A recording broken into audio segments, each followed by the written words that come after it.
Hey, what's going on? Ryan here with Intersection Records. And last night in Benham, Pennsylvania, half the classic and original lineup of Kansas reformed on the last night of their tour.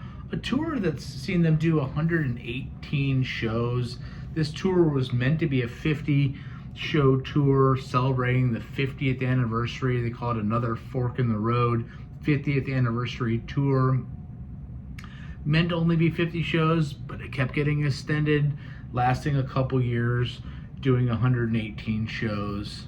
You know, Rich Williams, his longtime founding guitar player, is still in the band. Phil Ehart is still in the band, still kind of the primary manager, I think, partner of the band, but has suffered a heart attack in recent times. This is only his second show back. He has gotten some clearance to play with the band again, physically able to do it. But last night we had original bassist Dave Hope join on stage. We also had drummer Phil Ehart join on stage for some songs, along with Rich Williams. And that heart attack that Phil suffered was in February. The band was rounded out by the current lineup. That's excellent. Phil joined the group partway through Lonely Wind, which finished a 4-song unplugged segment of the show, while Hope and Ehart were both part of the subsequent Hold On and the encore Carry On Wayward Son.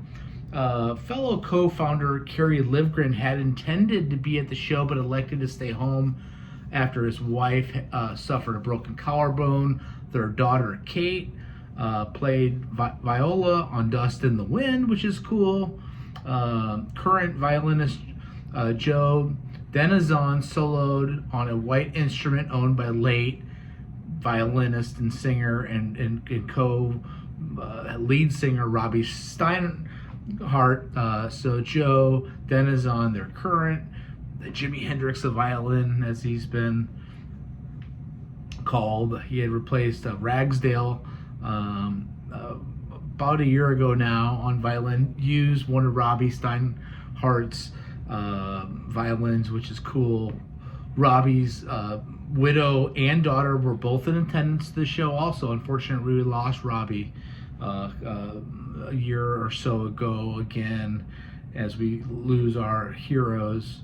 So Kerry Livgren's daughter was there. Robbie Steinhardt's widow and daughter were there. Of course, that leaves the absence of Steve Walsh, who, of course, was the primary vocalist. He left the band for good in 2015, and really he's kind of retired from the business. They say he's retired, and it's kind of in the rearview mirror for him. That's what Rich Williams says. Dave Hope had been an original bass player. He left the band for good in 2000. Has made several guest spots and returns over the years. He still plays in a Kansas cover band in the Gulf Coast of Florida. And after the show, he said it's got a strong family thing to it. These are my high school friends. It's hard to say if it's the music or this or that. It's all of the above. He added that he chose to play Hold On and Carry On Wayward Son because I don't have to practice much for those. I'm not going to take on a song like Song for America.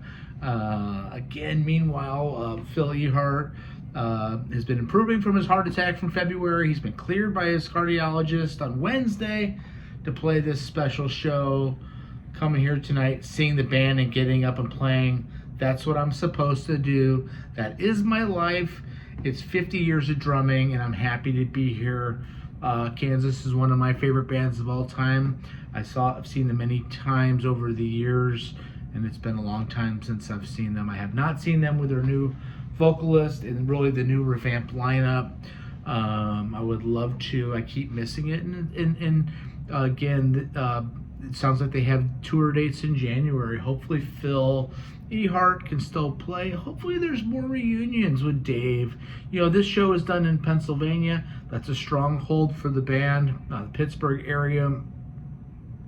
In fact, they started the tour and ended it in Pittsburgh.